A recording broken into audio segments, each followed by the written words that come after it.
बोलिए विष्णु भगवान की जय। जब किसी समस्या का समाधान न हो पाए तो इंसान को भगवान की शरण में आना चाहिए।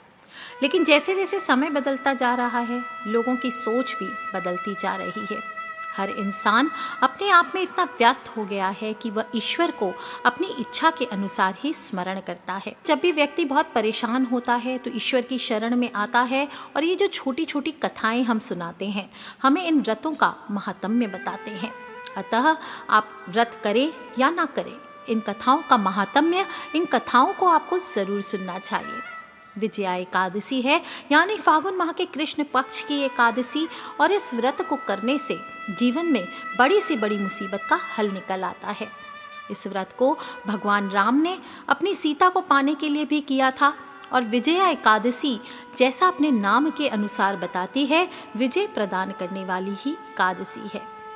जब भी आप भयंकर शत्रुओं से घिर जाएं, पराजय सामने खड़ी हो, उस विकट स्थिति में विजया नामक एकादशी आपको विजय दिलाने की क्षमता रखती है।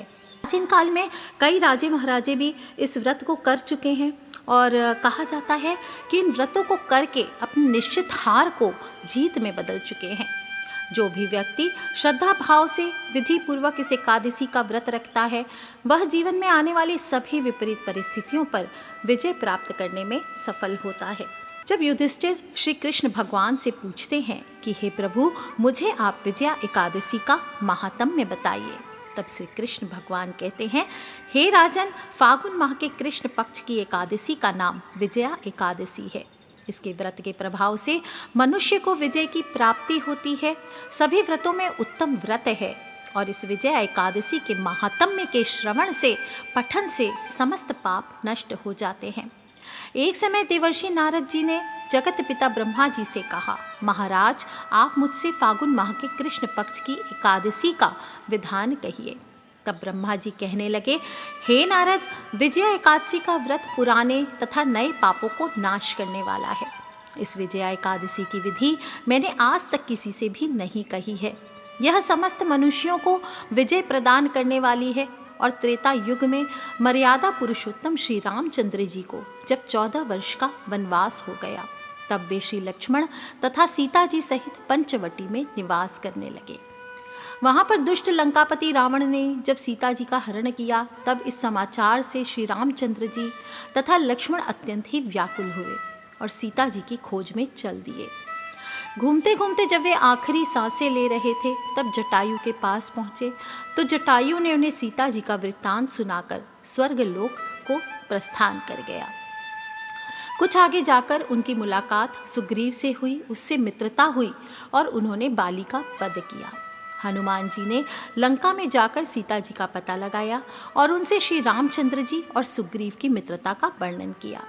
वहाँ से लौटकर जब हनुमान जी ने भगवान राम के पास आकर सब समाचार कहे, तब श्री रामचंद्र जी ने वानर सेना सहित सुग्रीव की संपत्ति से लंका को प्रस्थान किया। जब श्री रामचंद्र जी समुद्र के किनारे पहुँचे, तब उन्होंने देखा कि मगरमच्छ आदि से युक्त उस अगाध समुद्र को देखकर घबरा गए और लक्ष्मण जी से कहा कि इस समुद्र को हम किस प्रकार से पार करेंगे। तब लक्ष्मण जी ने कहा, हे पुराण पुरुषोत्तम, आप आदि पुरुष हैं, सब कुछ जानते हैं। यहाँ से आधा योजन दूर पर कुमारी द्वीप में वकदालभ्य नाम के मुनि रहते हैं और उन्होंने अनेक ब्रह्मा देखे हैं।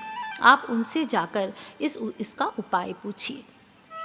लक्ष्मण जी के इस प्रकार के वचन सुनकर श्री रामचंद्र जी वकदालभ्य ऋषि के पास गए, उनको प्रणाम करके वहाँ बैठ गए।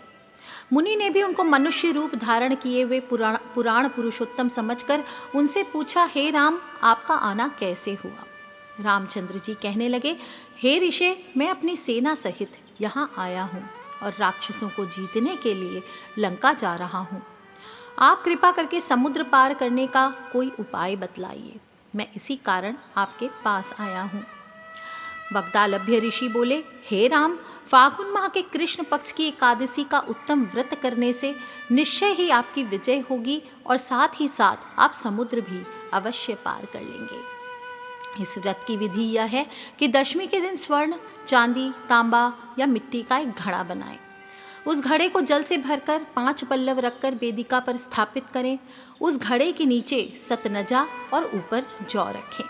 उस पर श्री नारायण भगवान की स्वर्ण की मूर्ति आदि जो भी आपके पास है उसको स्थापित करें और एकादशी के दिन स्नान आदि से निवृत्त होकर धूप दीप नैवेद्य नारियल आदि से भगवान का पूजन करें।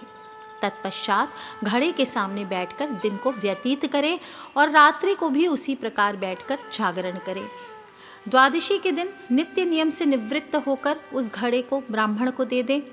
हे राम, यदि तुम भी इस व्रत को सेनापतियों सहित करोगे तो तुम्हारी विजय अवश्य होगी।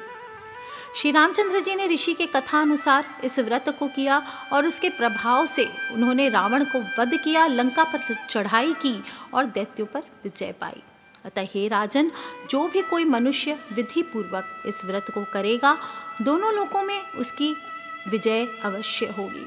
श्री ब्रह्मा जी ने नारद जी से कहा था कि हे पुत्र, जो भी कोई इस व्रत के महात्म्य को पढ़ता है या सुनता है उसको वाजपेयी यज्ञ के बराबर फलों की प्राप्ति होती है।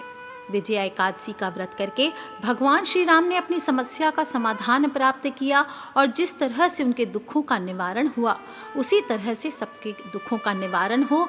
जो भी हमारी कथा को सुन रहे हैं या सुना रहे हैं, मैंने आपको सुनाई, आप भी अपने परिवार को, दोस्तों को, सभी सखी सहेलियों को सुनाइए और पुण्य प्रताप का फल प्राप्त कर सकते हैं। आज के लिए इतना ही। बोलिए विष्णु भगवान की जय, लक्ष्मी मैया की जय।